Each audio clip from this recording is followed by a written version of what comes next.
Your mother, you want to use your mother to make ritual. Move to me. Give me that some. Move it to me.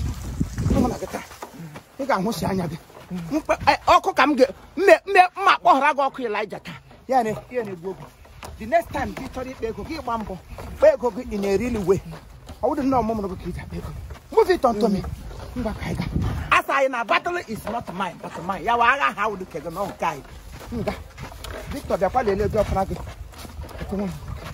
Move it. Let the one that will cut it easy.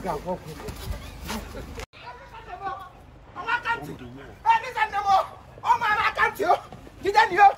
Get you.